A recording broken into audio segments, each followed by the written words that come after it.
Good morning. તો આપણે છેલ્લે લાસ્ટમાં હાઇડ્રોકાર્બન ચેપ્ટરની અંદર તો અભ્યાસ કર્યો હતો કે ભાઈ જે બેન્ઝીન બરાબર એરિન વર્ગના સંયોજનો આપણે આજે શરૂઆત કરવાની છે.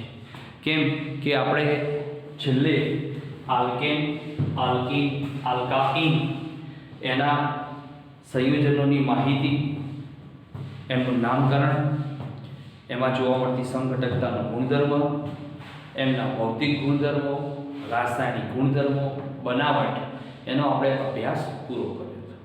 હવે આજે આપણે તો નેક્સ્ટ તો શરૂઆત કરીએ છીએ કે ભાઈ આપણો જે નેક્સ્ટ જે વિભાગ છે એ વિભાગને આપણે કહીએ છીએ એરોમેટિક હાઇડ્રોકાર્બન તરીકે ઓળખીએ છીએ. તો આપણો નેક્સ્ટ વિભાગ છે એરોમેટિક હાઇડ્રોકાર્બન તરીકે ઓળખાય છે. ચલો થોડું સમજી લઈએ કે ભાઈ એરોમેટિક હાઇડ્રોકાર્બન છે શું, એના વિશે આપણે થોડુંક જાણી લઈએ કે ભાઈ એરોમેટિક હાઇડ્રોકાર્બન કોને કહેવાય. સૌથી પહેલા એરોમેટિક એટલે શું કહેવાય, તો એની માટે વ્યાખ્યા છે કે જે કાર્બનિક સંયોજનોમાં એરિન રિંગ કૌંસમાં બેન્ઝીન વલય જેને કહેવાય છે, બેન્ઝીન ચક્ર આવેલ હોય તથા તેમને સળગાવતા તે મેશવાળી જ્યોત સાથે સળગી ઉઠે તો તેમને એરોમેટિક હાઇડ્રોકાર્બન સંયોજનો કહે છે. બરાબર. તો આ એક સામાન્ય વ્યાખ્યા રૂપે મેં સમજાવ્યું કે ભાઈ કોઈ પણ કાર્બનિક સંયોજન કે જેના બંધારણમાં શું આવેલું હોય કે એરિન રિંગ એટલે કે બેન્ઝીન ચક્ર આવેલું હોય, તો બેન્ઝીન ચક્રની હાજરી દર્શાવતું હોય તો એવા પ્રકારનું જે સંયોજન અને એને સળગાવવામાં આવે તો એ મેશવાળી જ્યોત સાથે સળગી ઉઠતો હોય તો એવા પ્રકારના જે સંયોજનો છે એમને આપણે એરોમેટિક હાઇડ્રોકાર્બન તરીકે ઓળખવામાં આવતા હોય છે. તો અહીંયા એરોમેટિક જે હાઇડ્રોકાર્બનની વાત કરવામાં આવે તો એને આપણે બે રીતે અલગ અલગ સ્વરૂપે જોવામાં આવે છે કે ભાઈ એરોમેટિક સંયોજનો તો બે ભાગમાં છે. તો એક પ્રકાર કહેવાય છે એને બેન્ઝોઇડ સંયોજનો કહેવાય છે. બેન્ઝોઇડ એરોમેટિક સંયોજનો તરીકે ઓળખાય છે. અને બીજો પ્રકાર પડશે જેને આપણે કહીએ છીએ નોન બેન્ઝોઇડ સંયોજનો તરીકે ઓળખવામાં આવતા હોય છે. આ બે પ્રકારના એરોમેટિક હાઇડ્રોકાર્બન છે. હવે એની અંદર કે ભાઈ નોન બેન્ઝોઇડ તો આપણે જેમાં આવતું હોય કે ભાઈ બેન્ઝીનનું ચક્ર ના આવતું હોય એવા પ્રકારના કાર્બનિક સંયોજનો એ આપણે ભણવાના નથી. આપણે અભ્યાસ કરવાનો છે તો બેન્ઝોઇડ વર્ગના કાર્બનિક સંયોજનોનો અભ્યાસ કરવાનો છે. તો બેન્ઝોઇડ વર્ગના જે કાર્બનિક સંયોજનો છે કે જેની અંદર બેન્ઝીનનું ચક્ર જોવા મળતું હોય તો એવા પ્રકારના સંયોજનોમાં આવશે. તો એની અંદર આપણે ડાયરેક્ટ બંધારણ સૂત્રો યાદ રાખવાના છે. આ છે બેન્ઝીન તરીકે ઓળખાય છે. બરાબર. પછી બે બેન્ઝીન ચક્રો ભેગા થાય, બે બેન્ઝીન વલયો ભેગા થાય એટલે કે ચક્ર ભેગા થાય એટલે આપણે એને ઓળખીએ છીએ નેપ્થેલિન કહીએ છીએ. બે બેન્ઝીન ચક્રો આ રીતે જોડાયેલા હોય. બરાબર. બે બેન્ઝીન ચક્ર આ રીતે પણ જોડાયેલા હોય તો આવા વર્ગના જે સંયોજનો છે એનું નામ છે બાય અથવા તો ડાય ફિનાઇલ તરીકે ઓળખવામાં આવતા હોય છે. ઘણા બધા સંયોજનો છે. બરાબર. બેન્ઝીન વર્ગના તો સંયોજનો ઘણા બધા છે. એના વ્યુત્પન્નો પણ આપણા અભ્યાસક્રમમાં ઘણા જોવા મળતા હોય છે. તો એની અંદર આપણે જે બેન્ઝીનની વાત કરીએ છીએ તો એવા પ્રકારના બેન્ઝોઇડ વર્ગના સંયોજનોની અંદર એની વહેંચણી કરેલી છે. હવે આ જે બેન્ઝોઇડ વર્ગના જે સંયોજનો છે તો એની અંદર આપણે વાત કરીએ કે ભઈ એમના અંદર તો જોવા મળતી સમઘટકતાનો ગુણધર્મ જોવા મળે છે. બરાબર. સેકન્ડ ટોપિક છે સમઘટકતા. સમઘટકતા કોને કહેવાય? તો બેન્ઝીનની અંદર પણ સમઘટકતા મળે છે. હવે એ બેન્ઝીનમાં સમઘટકતા કઈ રીતે મળે? તો આ છે બેન્ઝીન. બરાબર. આપણે આનો અભ્યાસ કરીશું હમણાં જ. આ બેન્ઝીન છે. આ બેન્ઝીનની અંદર 6 કાર્બન પરમાણુ છે. કેટલા છે? 6 કાર્બન પરમાણુ. 1 2 3 4 5 and 6. તો આ 6 કાર્બન પરમાણુ આ રીતે ગોઠવાયેલા છે. હવે આ 6 કાર્બનની અંદર ગમે તે કાર્બન ઉપર એક વિસ્થાપન કરવામાં આવે તો વિસ્થાપન ભણી ગયા છીએ તો એની અંદરથી આપણે હવે હું આ રીતે દોરીશું. અંદર જે પાય બનશે એને આ રીતે દર્શાવીશ. તો આને આપણે મિથાઇલ મૂકીએ તો CH3. બરાબર. એને આપણે નામમાં ઓળખીએ છીએ ટોલ્યુઇન પણ કહેવાય છે અથવા મિથાઇલ બેન્ઝીન તરીકે પણ ઓળખવામાં આવતો હોય છે. હવે એની અંદર તો એક કાર્બન જતો રહ્યો. હવે બાકીના કેટલા કાર્બન ઉપર એક એક હાઇડ્રોજન? 1 2 3 4 5. એની ઉપર એક એક હાઇડ્રોજન પરમાણુ છે. તો એની અંદર એનું વિસ્થાપન કરવામાં આવે તો આપણને આ પ્રકારની સમઘટકતાઓનો ગુણધર્મ મળે છે કે જો CH3 એક અહીંયા હોય તો બીજો CH3 બીજા નંબરના કાર્બન ઉપર, એ જ રીતે કે એક CH3 પહેલા કાર્બન ઉપર છે અને બીજા CH3 ને આપણે મૂકી દઈએ ચોથા કાર્બન ઉપર, અને એમાંથી ત્રીજું કે એક CH3 ઓલરેડી પહેલા કાર્બન ઉપર છે અને એના એક ત્રીજા નંબરના કાર્બન ઉપર CH3 મૂકવામાં આવે. બરાબર. તો IUPAC પદ્ધતિ પ્રમાણે તો આ સંયોજનનું નામ થશે 1,2 dimethyl benzene, 1,4 dimethyl benzene, 1,3 dimethyl benzene તરીકે ઓળખવામાં આવે છે. તો આને આપણે નામકરણમાં કહીશું 1,2 ડાયમિથાઇલ બેન્ઝીન તરીકે ઓળખવામાં આવે છે. આને આપણે 1,4 ડાયમિથાઇલ બેન્ઝીન કહેવાય છે અને આને કહેવાય છે 1,3 ડાયમિથાઇલ બેન્ઝીન તરીકે ઓળખવામાં આવે છે. હવે એનું પ્રચલિત જે નામ છે એ આપણે વાત કરીએ તો આનું પ્રચલિત નામ છે ઓર્થોઝાઇલિન કહેવાય છે. ઓર્થોઝાઇલિન કહેવાય છે. આને કહેવાય છે પેરાઝાઇલિન તરીકે ઓળખાય છે અને આને કહેવાય છે મેટાઝાઇલિન તરીકે ઓળખવામાં આવે છે. હવે આ થઈ અલગ અલગ સમઘટકતાનો ગુણધર્મ. તો અહીંયા આપણે થોડુંક વાત કરીએ કે બેન્ઝીનનું એક કાર્બન જ્યારે વિસ્થાપિત થાય, ગમે તે એક કાર્બન વિસ્થાપિત થઈ જાય તો એના સિવાયના વધે 5 કાર્બન. તો એની અંદર એવું કહેવાય છે કે વિસ્થાપિત બેન્ઝીનમાં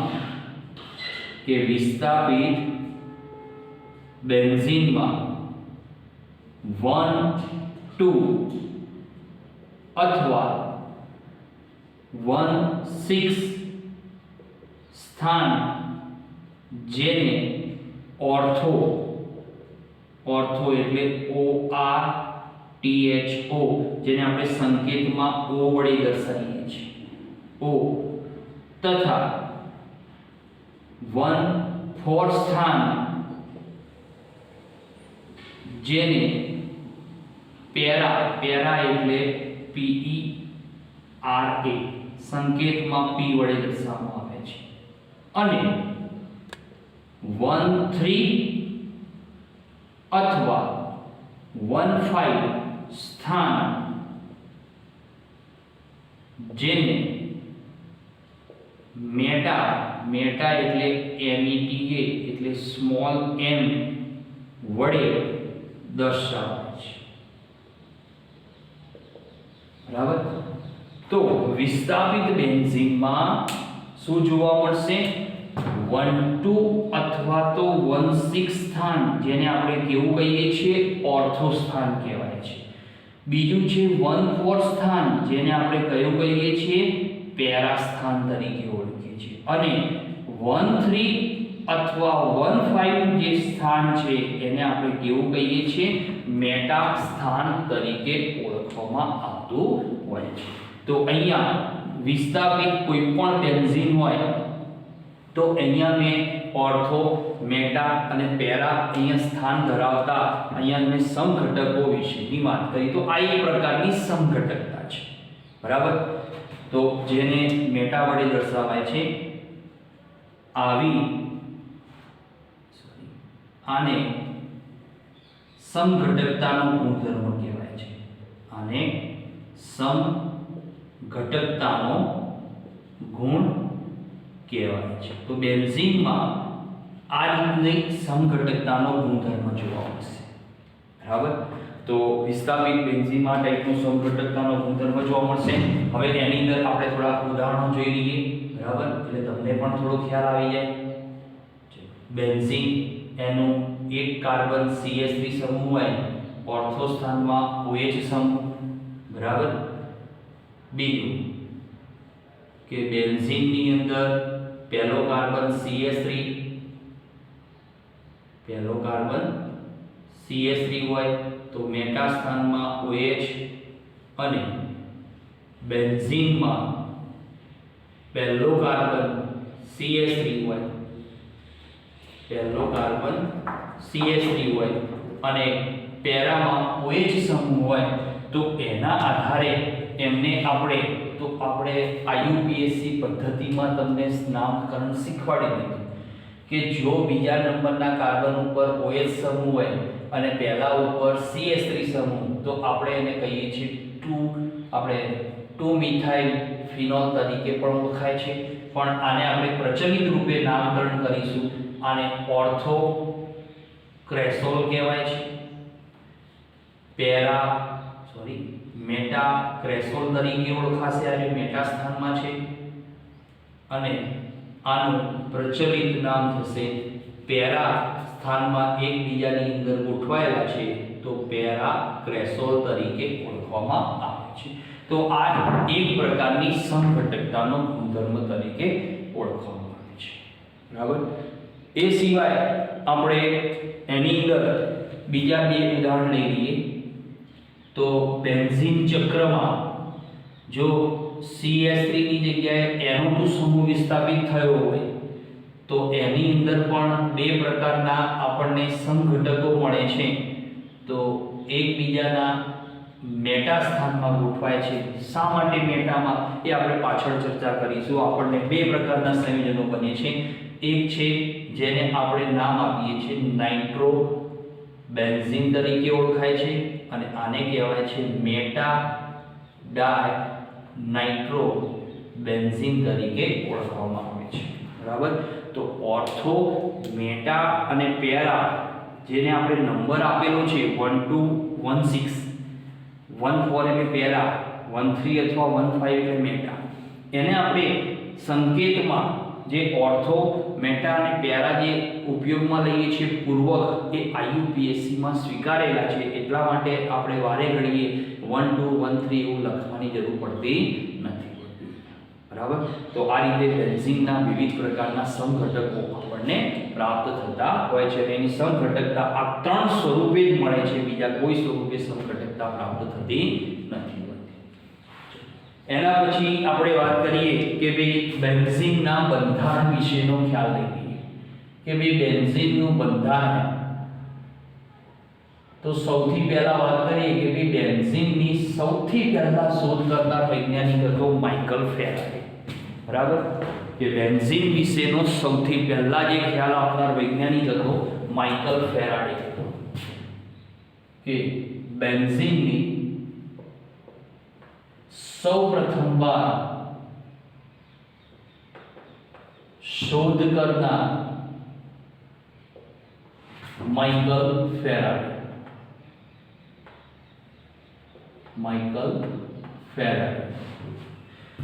હવે આ બેન્ઝીન છે એની અંદર એણે શોધ કરીને આપી દીધી, પણ એ બેન્ઝીનની અંદર સંપૂર્ણ એ બેન્ઝીન શું છે, એની રચના કઈ રીતે છે, એનું બંધારણ કયા પ્રકારનું છે, એના વિશેનો એણે કોઈ પણ રીતે કોઈ જગ્યાએ ઉલ્લેખ કર્યો નથી.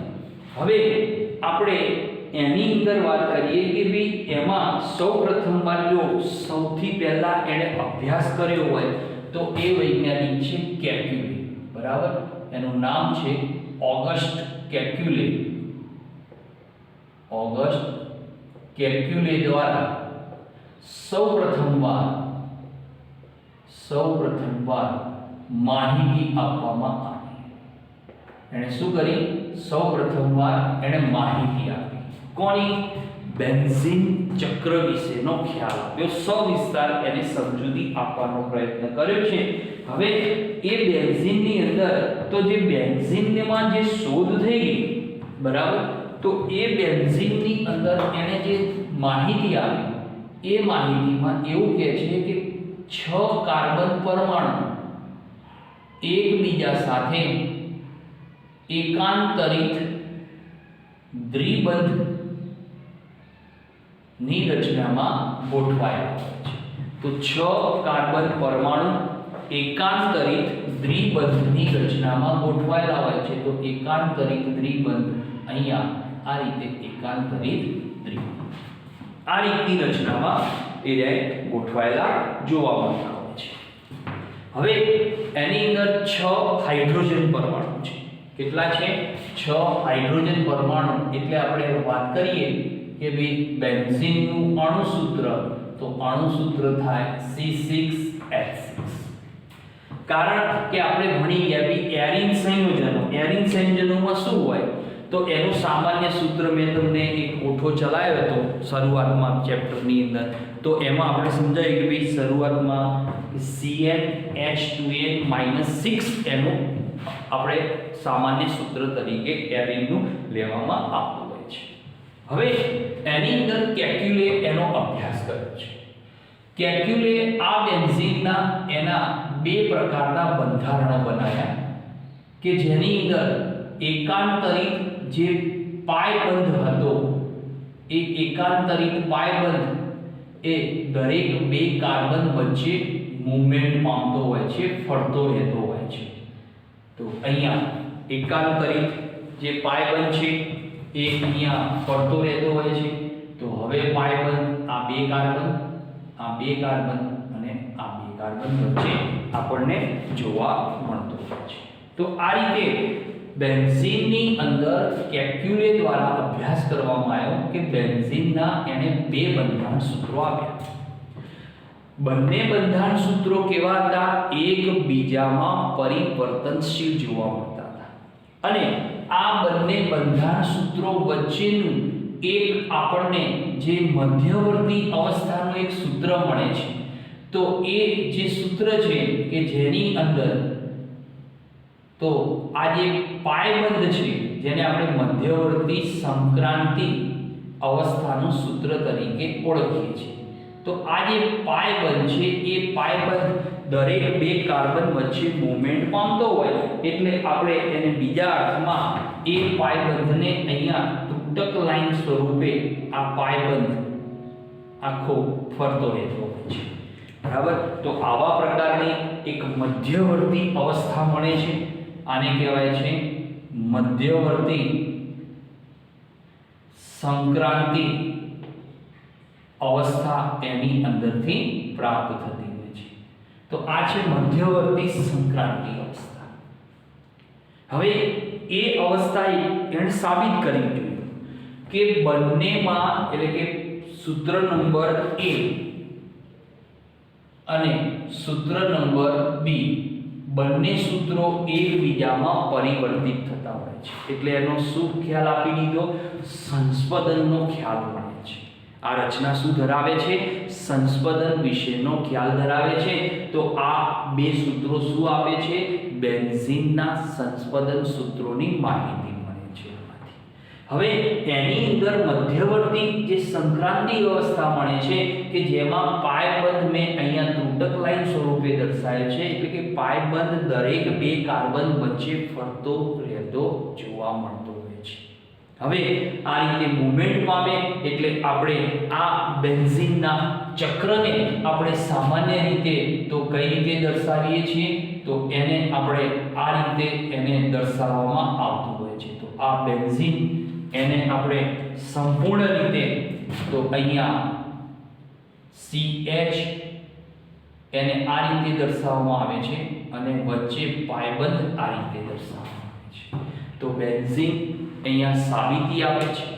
હવે એની અંદર જે દરેક કાર્બન પરમાણુની વાત કરવામાં આવે તો આ દરેક કાર્બન પરમાણુ બેન્ઝીનમાં આવેલા 6 કાર્બન પરમાણુ એ કેવા પ્રકારનું સંકરણ ધરાવે છે? sp2 પ્રકારના સંકરણનો અહીંયા ખ્યાલ મળે છે. તો અહીંયા sp2 પ્રકારનું સંકરણ આ બેન્ઝીનના દરેક બે કાર્બન વચ્ચે જે પાયબંધ છે એના કારણે દરેક કાર્બનનું સંકરણ કેવા પ્રકારનું થઈ જાય છે? sp2 પ્રકારનું સંકરણ આની અંદર સાબિત થતું જોવા મળતું હોય છે. બરાબર. તો એની તમને રચનાનો ખ્યાલ આપ્યો, આપણે બહુ ડીપમાં જતા નથી. હવે આ જે બાય ઇલેક્ટ્રોનનું વાદળ એ આખું મૂવમેન્ટ પામતું હોય, કેમ કે મેં તમને પહેલાં સમજાવ્યું કે કોઈ પણ અણુમાં બરાબર કે જેની અંદર બે પરમાણુ વચ્ચે પાયબંધ હોય તો એ પાયબંધ કોઈ દિવસ સ્થિર રહેતો નથી. એ હંમેશા સંસ્પંદનની રચના આપી અને એ પોતે શું કરે છે? સ્થળાંતરિત થતો જોવા મળતો હોય છે. એના કારણે એની અંદર સંસ્પંદન સૂત્રોનો આપણને ખ્યાલ મળતો હોય છે. તો પરિણામે બેન્ઝીનની અંદર અહીંયા જે કાર્બન જે અહીંયા જે મળે છે તો એમાં x રે વિવર્તન પદ્ધતિ દ્વારા બેન્ઝીનમાં કાર્બન સિંગલ બંધની બંધ લંબાઈ 154 પિકોમીટર. બરાબર. કાર્બન વચ્ચેની જે બંધ લંબાઈ છે એ આપણને 154 પિકોમીટર મળે છે. અલ્પવિરામ બે કાર્બન વચ્ચે દ્વિબંધ હોય તો એની બંધ લંબાઈનું મૂલ્ય છે 134 પિકોમીટર. 33 થોડું ઓછું છે કારણ કે એક્ઝેક્ટ મૂલ્ય 134 છે. અને કાર્બન હાઇડ્રોજન વચ્ચે જે બંધ લંબાઈ છે એનું આપણને જે મૂલ્ય છે એ 110 પિકોમીટર જેટલું જોવા મળતું હોય છે. પરિણામે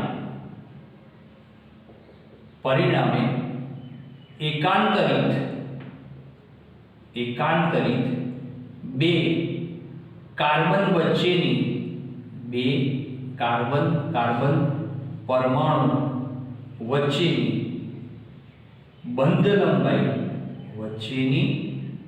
લંબાઈ જે 139 પિકોમીટર મળે છે.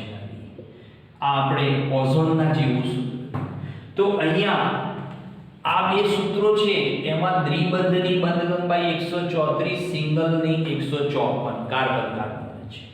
જ્યારે મધ્યવર્તી જે અવસ્થા મળે એ પાયબંધ બધે ફરે છે એટલે સરવાળે એવું કહેવાય કે દરેક બે કાર્બન વચ્ચે હંમેશા જે બંધની લંબાઈ છે એ કેટલી રહેતી હોય છે? 139 પિકોમીટર જાળવી રાખતી હોય છે, જે એક્સ-રે વિવર્તન પદ્ધતિ દ્વારા એની શોધ કરવામાં આવી છે. ત્યાર પછી આપણે નેક્સ્ટ બીજો ટોપિક છે અને એ ટોપિકનું નામ છે એરોમેટિકતા તરીકે ઓળખવામાં આવે છે. ભલે તમારા અભ્યાસક્રમમાં આ ટોપિક કપાઈ ગયો છે પણ આ ચેપ્ટરની અંદર હું બધા પોઈન્ટ ચલાવવાનો છું. તો એરોમેટિકતા, બરાબર. તો અહીંયા આપણે બેન્ઝીનને આપણે કેવું સંયોજન કીધું છે? એરોમેટિક સંયોજન કરેલું છે. અને એરોમેટિક સંયોજન હોય તો એની ઉપર અભ્યાસ કરનાર વૈજ્ઞાનિક હતો હુકેલ તરીકે ઓળખાય છે. અને એ હુકેલે એની અંદર બેન્ઝીન વલય હોય કે ના હોય પરંતુ એ એરોમેટિકતા જાળવે કે નથી જાળવતો એનો અભ્યાસ કર્યો.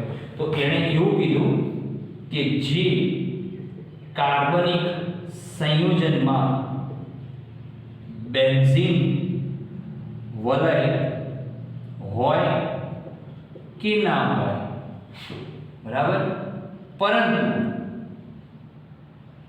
જો તે હુકેલના નિયમોનું પાલન કરે તો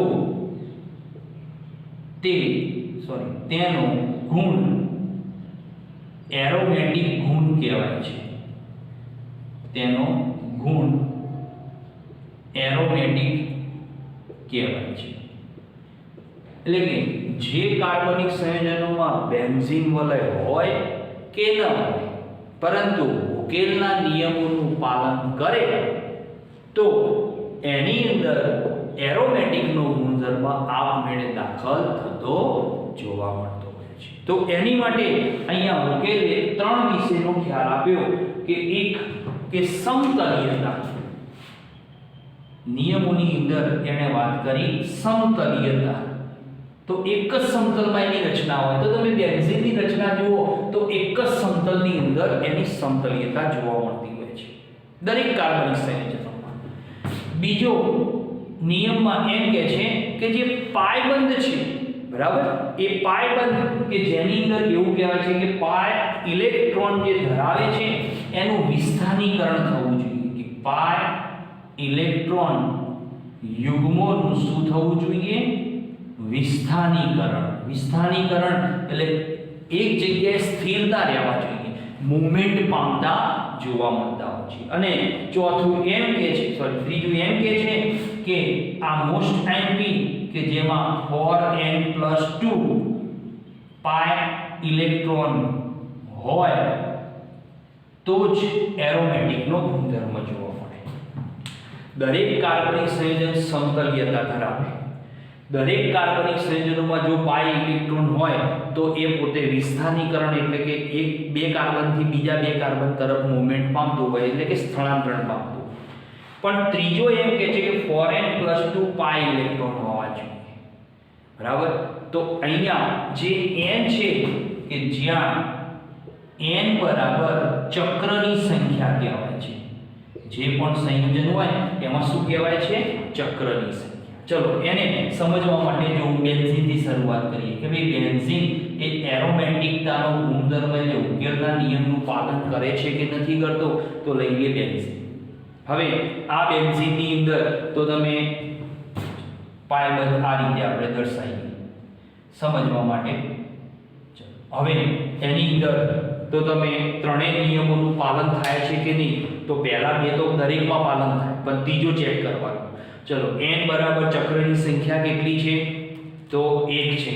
તો એક ચક્રની સંખ્યા પ્રમાણે તો 4n+2 પાય ઇલેક્ટ્રોન, તો therefore n બરાબર 1 મૂકો એટલે કેટલા થશે? 6 પાય ઇલેક્ટ્રોન થવા જોઈએ.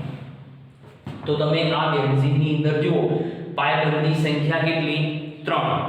એક પાયબંધ બનવા કેટલા ઇલેક્ટ્રોન જોઈએ? 2 ઇલેક્ટ્રોન. તો 3 લેખે કેટલા થાય? 6. તો 6 એ 6 ઇલેક્ટ્રોન કેવા છે? પાયબંધ બનાવવા જાય. એટલે આ બેન્ઝીન કેવું છે? એરોમેટિક છે. તો આ બેન્ઝીનમાં કેવો ગુણધર્મ છે? એરોમેટિકનો ગુણ જોવા મળતો હોય છે. ચલો બીજું સંયોજન લઈએ.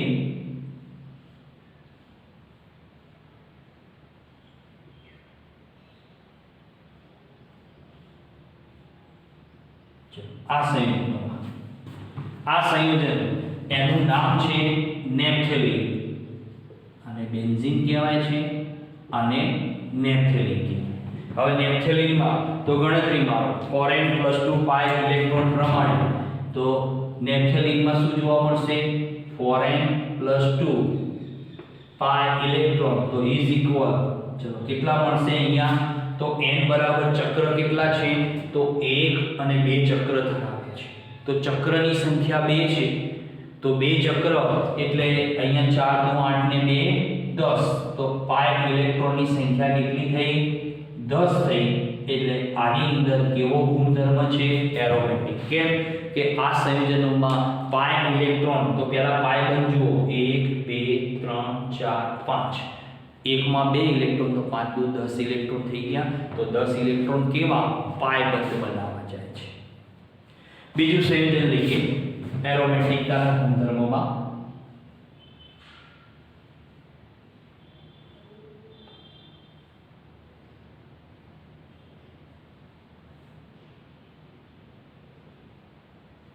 संयोजन છે સાયક્લો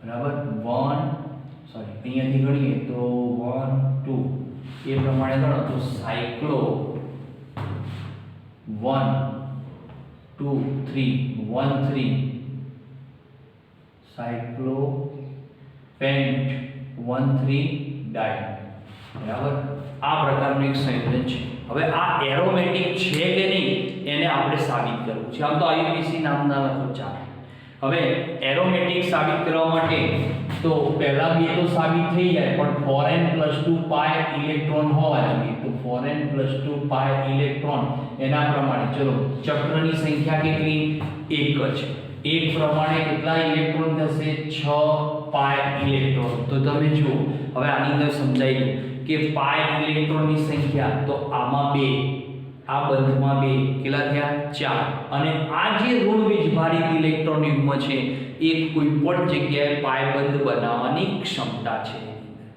તો આપણે સંસ્પંદનમાં ભણાવ્યું કે કોઈ પણ અણુના સંસ્પંદનમાં જો પાય બંધ ઇલેક્ટ્રોન યુગ્મ હોય અને એ ઋણ વીજભારિત હોય તો એ ઇલેક્ટ્રોન યુગ્મ પાય બંધના ઇલેક્ટ્રોન યુગ્મ તરીકે સ્વીકારવામાં આવે છે તો આની અંદર 6 ઇલેક્ટ્રોન થઈ ગયા પાયના તો 2 2 4 2 6 એટલે આ એરોમેટિક છે તો ધેરફોર આ સંયોજન કેવું છે એરોમેટિક સંયોજન તરીકે ઓળખવામાં આવે છે ચલો આવું નામ બીજું સંયોજન બરાબર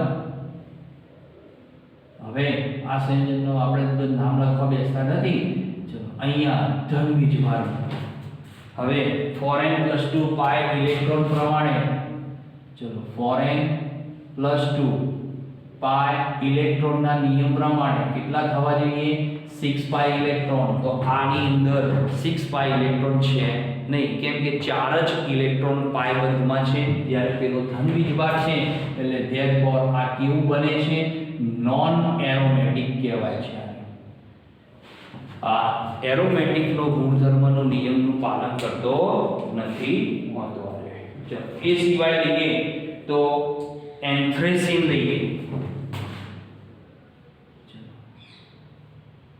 एंथ्रेसीन પછી છે ફિનાન્થ્રીન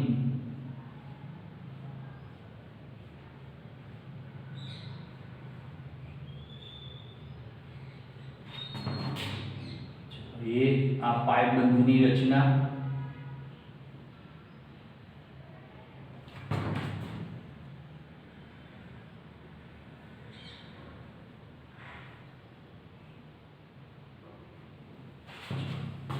આ સંયોજન છે એન્થ્રેસીન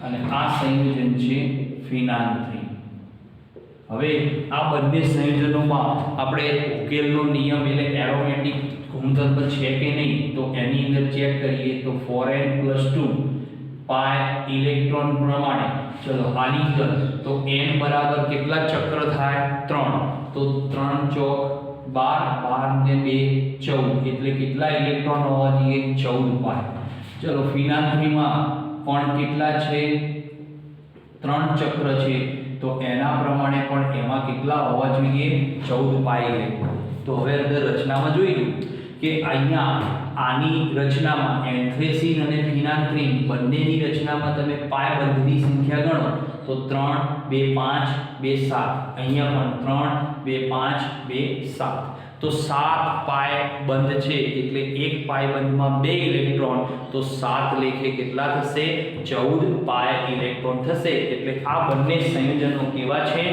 એરોમેટિક છે ધેરફોર આ સંયોજન કેવું છે એરોમેટિક ગુણધર્મ ધરાવે અને આ સંયોજન પણ કેવું છે એરોમેટિક ગુણધર્મ જોવા મળતો હોય છે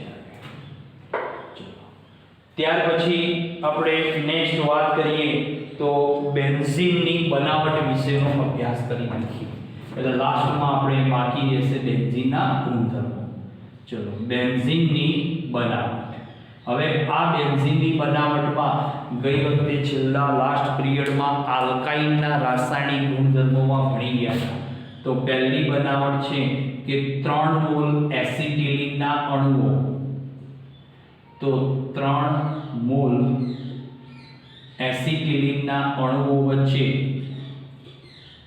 તો 3 મોલ એસિટિલિન એમના અણુઓ વચ્ચે ચક્રીયકરણ થાય કેવી ટ્યુબમાં કહેવાય રક્ત તપ્ત લોહ ટ્યુબની અંદરથી પસાર કરવામાં આવે 873 કેલ્વિન તાપમાને ત્યારે એમનું ચક્રીયકરણ થાય અને આપણને સંયોજન કયું મળે છે બેન્ઝીન મળે છે આ એક બનાવટ બીજી પદ્ધતિ છે બનાવટ માટેની કે જેની અંદર આપણે લઈએ છીએ કાર્બોક્સિલિક એસિડ સંયોજન તો બેન્ઝીનનો વ્યુત્પન્ન છે જેને કહેવાય છે બેન્ઝોઇક એસિડ કહેવાય છે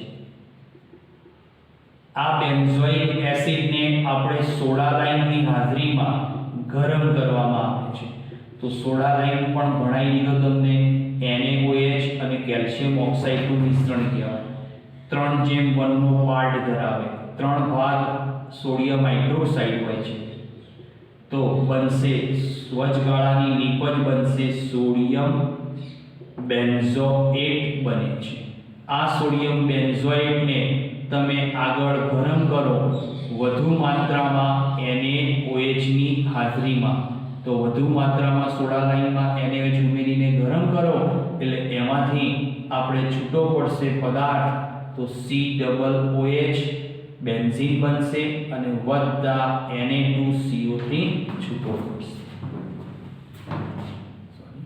બેન્ઝીન બનશે ત્રીજી પદ્ધતિ છે બેન્ઝીન બનાવવા માટે તો બેન્ઝીનનું બીજું એક વ્યુત્પન્ન છે એને આપણે કહીએ છીએ OH સમૂહ ધરાવતું વ્યુત્પન્ન જેને કહેવાય છે ફિનોલ કહેવાય છે આ ફિનોલનું આપણે શું કરવામાં આવે છે ઝિંક રજની હાજરીમાં ઊંચા તાપમાને ગરમ કરવામાં આવે એટલે ઝિંક ડસ્ટની હાજરીમાં ગરમ થશે એટલે એમાંથી બનશે બેન્ઝીન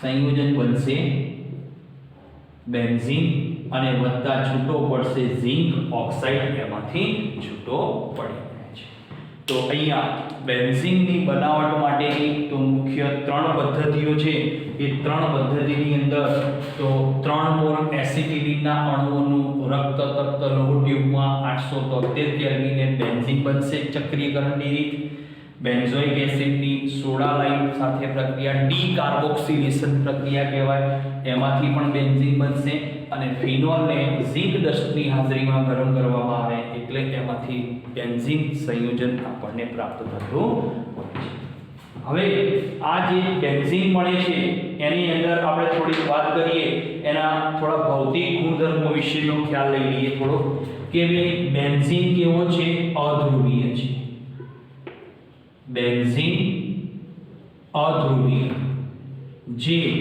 કેરોસીન જેવી સ્મેલ ધરાવે છે કેરોસીન જેવી વાસ ધરાવે છે બરાબર બીજો ગુણધર્મ છે રંગવિહીન પદાર્થ છે અને એને આપણે બીજા અર્થમાં કહીએ કે કેરોસીન જેવી વાસ ધરાવે છે રંગવિહીન પ્રવાહી રૂપે જોવા મળતો હોય છે બરાબર આ સિવાય તો બેન્ઝીન એના રાસાયણિક ગુણધર્મોમાં પણ એની મોટી ચર્ચા કરવાની છે કે ભાઈ રાસાયણિક ગુણધર્મો આપે છે તો બેન્ઝીનના રાસાયણિક ગુણધર્મોમાં આપણે એક ગુણધર્મ જોઈશું યોગશીલ સ્વરૂપની પ્રક્રિયાઓ જોઈશું યોગશીલ કેમ કે બેન્ઝીનની અંદર શું છે પાય બંધ છે એટલે પાય બંધ હોય એટલે યોગશીલ પ્રક્રિયાઓની સંભાવના રહેતી તો એની અંદર આપણે બેન્ઝીનનું ક્લોરિનેશન બેન્ઝીનનું ઓઝોનાલિસિસ પ્રક્રિયાનો આપણે અભ્યાસ કરીશું। ત્યારબાદ બેન્ઝીનની અંદર આપણે વાત કરીશું તો એમાં ઇલેક્ટ્રોન અનુરાગી વિસ્થાપન પ્રક્રિયાઓ આપે છે। તો ઇલેક્ટ્રોન અનુરાગી જે વિસ્થાપન પ્રક્રિયાઓ આપે છે એ વિસ્થાપન પ્રક્રિયાઓ કે જેની અંદર ઇલેક્ટ્રોન અનુરાગી પ્રક્રિયકનો ઉપયોગ કરી અને એનો આપણે અભ્યાસ નેક્સ્ટ પીરિયડની અંદર કરીશું।